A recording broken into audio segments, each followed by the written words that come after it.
Assalamualaikum warahmatullahi wabarakatuh. Selamat malam dan salam sejahtera untuk kita semua. Perkenalkan, nama saya Maria Oktaviana Anuposo dari Fakultas Ilmu Pendidikan, Prodi Pendidikan Ekonomi. Teori ekonomi, harga dengan permintaan. Dalam hukum permintaan dijelaskan sifat hubungan antara permintaan suatu barang dengan tingkatnya. Hukuman permintaan pada hakikatnya merupakan suatu hipotensi yang menyatakan semakin rendah barang, maka semakin banyak permintaan terhadap barang tersebut. Sebaliknya, makin tinggi harga suatu barang, maka makin sedikit permintaan barang tersebut. Efek faktor barang harga terhadap permintaan.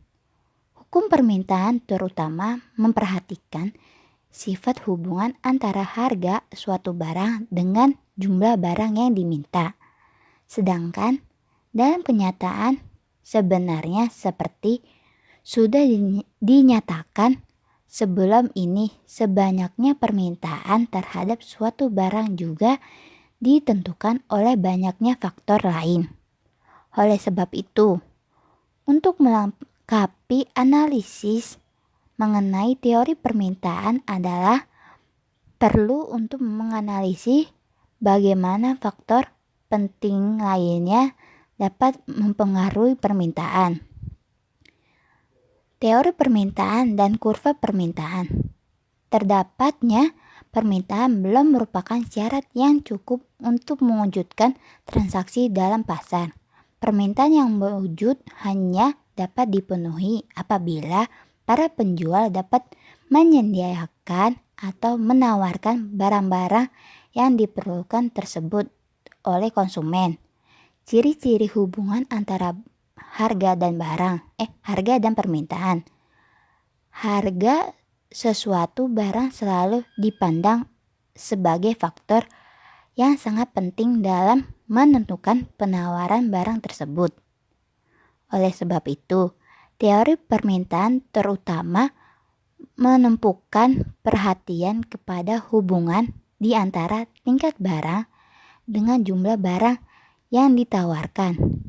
Hukum permintaan adalah suatu pernyataan yang menjelaskan tentang sifat hubungan antara harga sesuatu barang dan jumlah barang tersebut yang ditawarkan para penjual dan pembeli. Beberapa kasus perubahan keseimbangan. Perubahan faktor-faktor lain di luar harga yang mempengaruhi permintaan atau penawaran akan menyebabkan perubahan keseimbangan. Terdapat 4 kemungkinan perubahan atau persegeran kurva terhadap permintaan dan penawaran, yaitu 1. Permintaan bertambah atau kurva permintaan bergeser ke kanan. Yang kedua, permintaan berkurang atau kurva permintaan bergeser ke kiri. Yang ketiga, penawaran bertambah atau kurva penawaran bergeser ke kanan. Yang terakhir, penawaran berkurang atau kurva penawaran bergeser ke kiri. Pengaruh faktor bukan harga terhadap penawaran. Telah pun dinyatakan bahwa penawaran suatu barang ditentukan oleh barang harga itu sendiri dan juga oleh beberapa faktor lainnya. Kita baru saja memperhatikan bagaimana harga akan mempengaruhi jumlah yang ditawarkan. Gerakan sepanjang kurva penawaran dan pergeseran kurva penawaran. Seperti halnya dengan dalam analisis mengenai permintaan, dalam analisis mengenai penawaran perlu dibebankan antara pengertian gerakan sepanjang kurva penawaran dan pergeseran kurva penawaran. Yaitu ada 2. Yang pertama ada perubahan harga menimbulkan geseran sepanjang kurva penawaran. Yang kedua ada sedangkan perubahan faktor-faktor lain di luar harga menimbulkan pergeseran kurva tersebut. Menentukan keadaan keseimbangan secara matematik. Di samping dengan menggunakan tabel dan grafik, keadaan keseimbangan pasar dapat juga ditentukan secara matematik.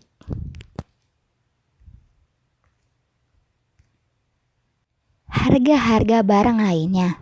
Hubungan antara suatu barang dengan berbagai jenis-jenis barang lainnya dapat dibedakan menjadi 3 golongan, yaitu 1.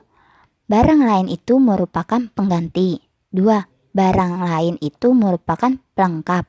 3. Kedua barang tidak mempunyai kaitan sama sekali atau barang rental. Pendapat para pembeli.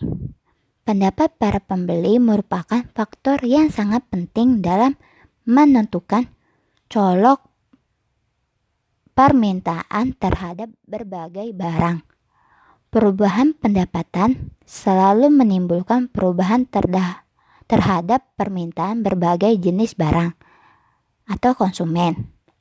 Berdasarkan kepada sifat perubahan permintaan yang berlaku apabila pendapatan berubah, berbagai barang dapat dibedakan menjadi 4 golongan. Yang pertama, barang inventor. Yang kedua, barang normal. Yang ketiga, barang esensial. Yang keempat, barang mewah.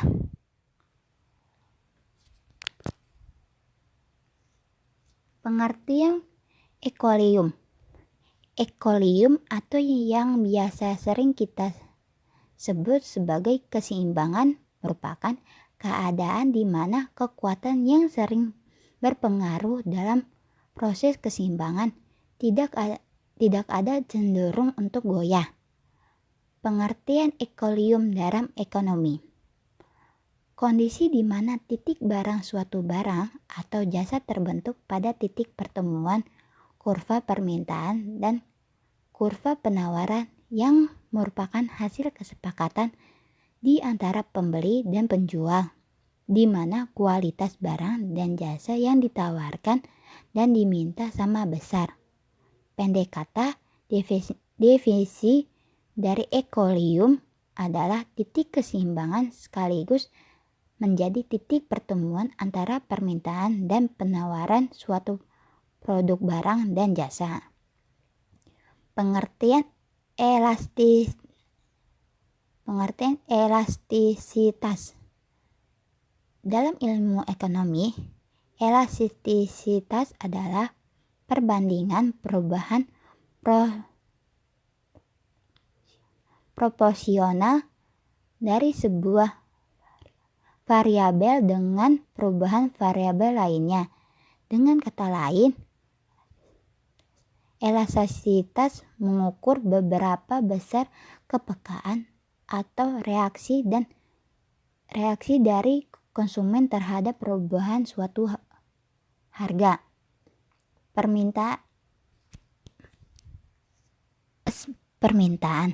Jumlah permintaan hampir selalu turun jika harga naik. Elastisitas permintaan biasanya bernilai negatif, walaupun para ahli ekonomi kadang tidak menulis tanda negatif tersebut. Permintaan suatu barang dikatakan bersifat elastis jika elastisnya lebih besar dari 1. Artinya kenaikan harga sebesar 1% menghasilkan penurunan permintaan yang lebih besar dari 1%. Elastisitas penawaran.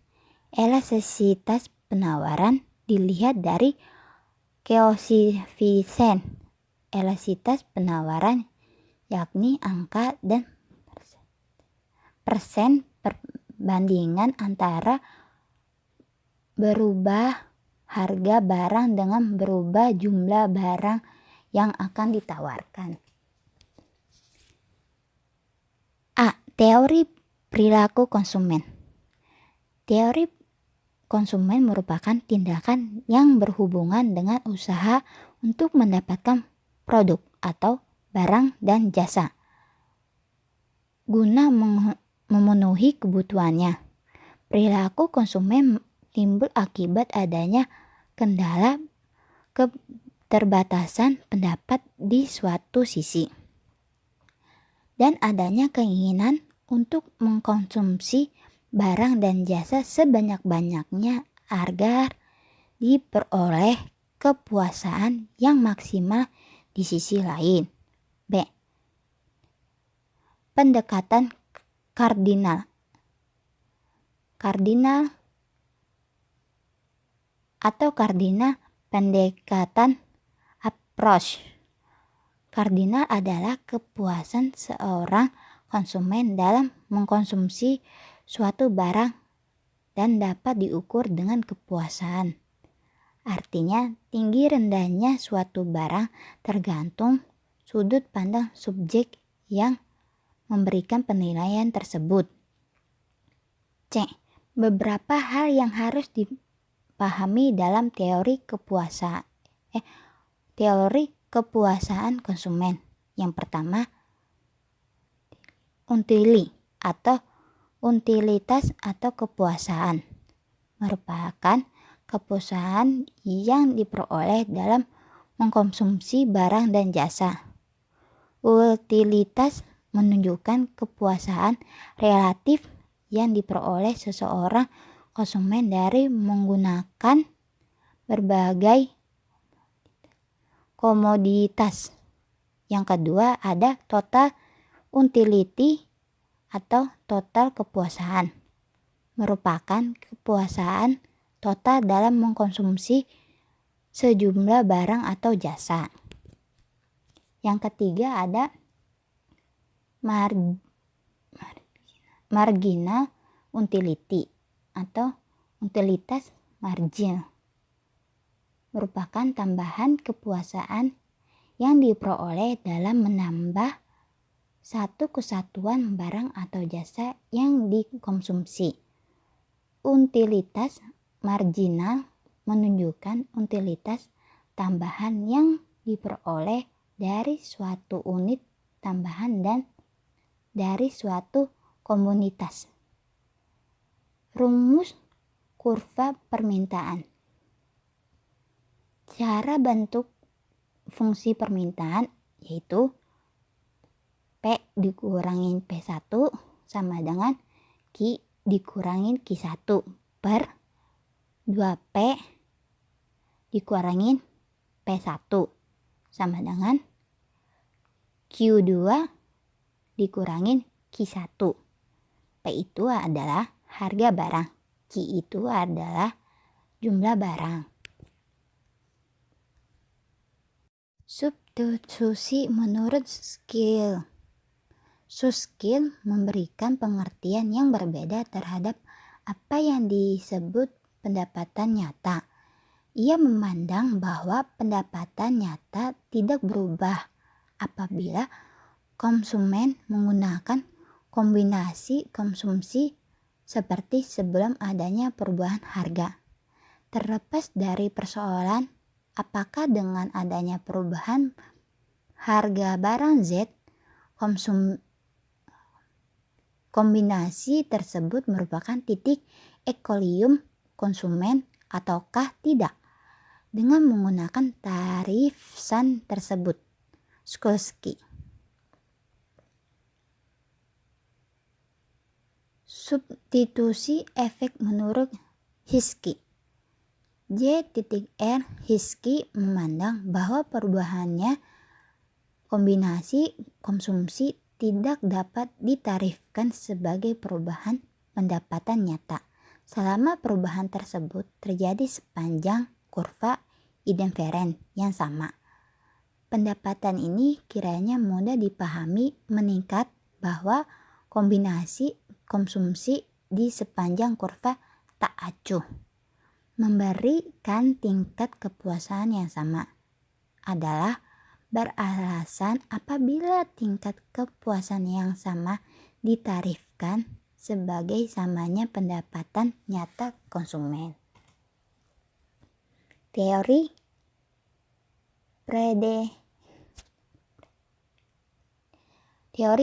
presensi nyata.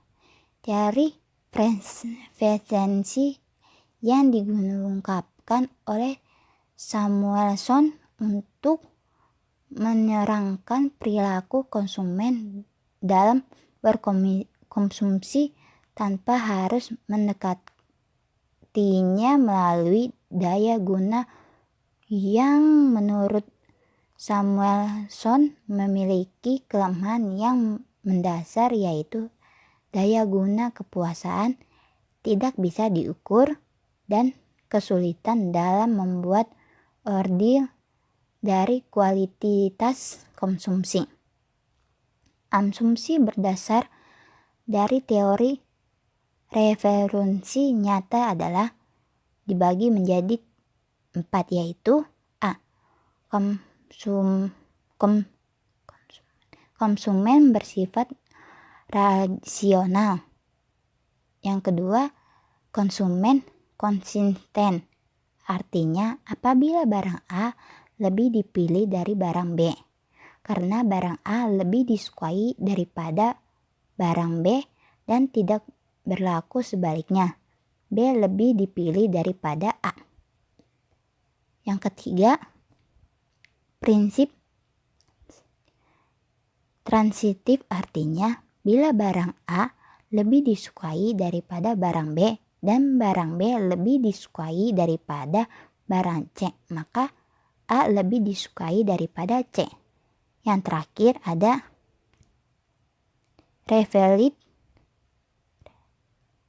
referensi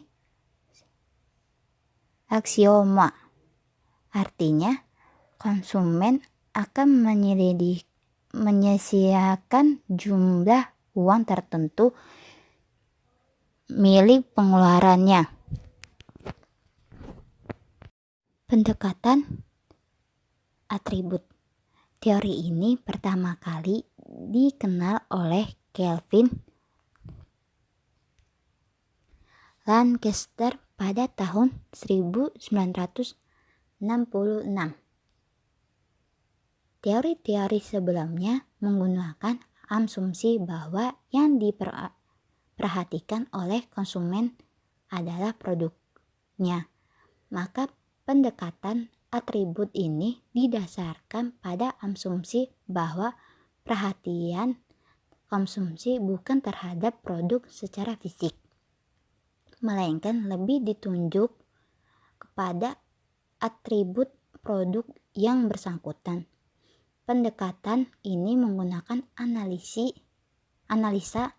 utilitas yang digabungkan dengan analisa kurva inference. Yang dimaksud dengan atribut suatu barang adalah semua jasa yang dihasilkan dari menggunakan dan atau pemiliknya barang tersebut. Contoh, atribut sebuah mobil antara lain meliputi jasa pengangkutan, presentif, reaktif, keamanan, kenyamanan, dan sebagainya. Teori produk yaitu teori yang menjelaskan hubungan antara tingkat produk dengan jumlah faktor-faktor produk dan hasil penjualan inputnya. Secara teori faktor produksi dibagi menjadi 4. Yang pertama, lahan. Kedua, modal. Yang ketiga, tenaga kerja. Yang keempat, ada manajemen. Dalam sistem produksi dapat dibagi menjadi 3 bagian. Yang pertama ada input. Dalam sistem produksi terdapat beberapa input, yaitu 1. Tenaga kerja, 2. Mesin, 3. Material, 4. Modal, 5. Metode, 6. Energi, 7. Informasi, 8. Marginal, 9. Tanah. Yang kedua ada proses transformasi.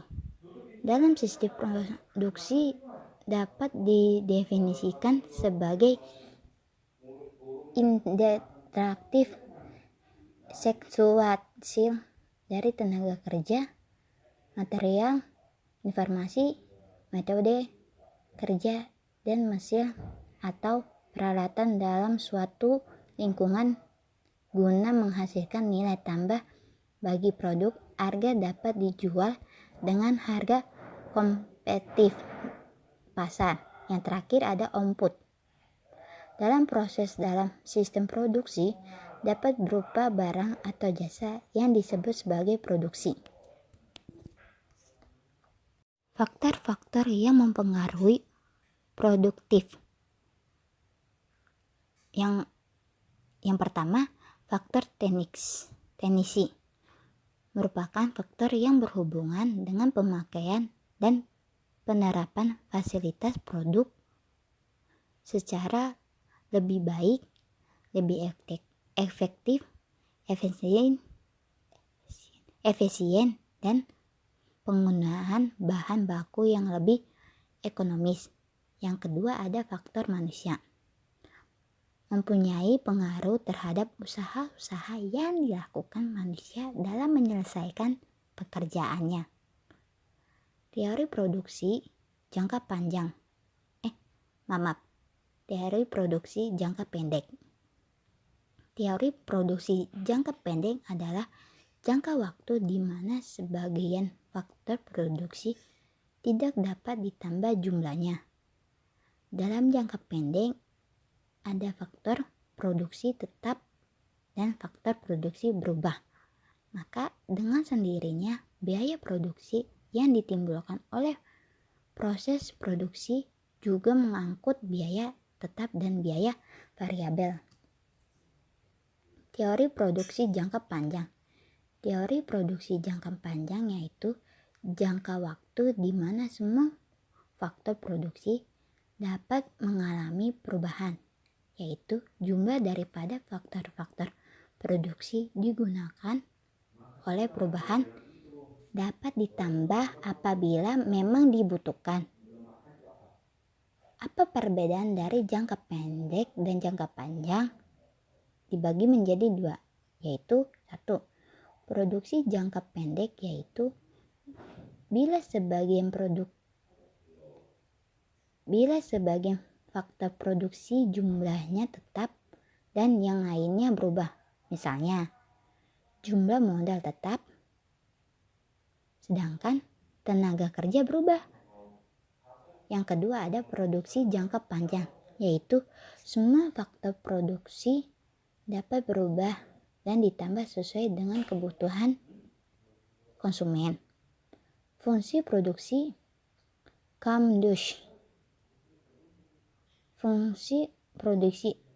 Kam-Dolas adalah suatu fungsi atau persamaan yang melibatkan dua atau lebih variabel independen dan variabel dependen. Apa yang dimaksud dengan variabel independen? Variabel bebas atau independen adalah variabel yang mempengaruhi atau yang menjadi sebab terjadinya perubahan timbulnya variabel terkait independen. Apa yang dimaksud dengan variabel independen? Variabel yang menjadi pusat perhatian utama penelitian atau sering disebut dengan variabel output, kriteria konsumen atau variabel terikat. Kelebihan fungsi Kam-Dolas dibanding fungsi-fungsi yang lainnya adalah fungsi Kam-Dolas dapat lebih mudah ditransfer ke dalam miliar hasil pendugaan garis melalui fungsi Kam-Dolas akan menghasilkan konsisten regulis yang sekaligus juga menunjukkan besaran elastisitas.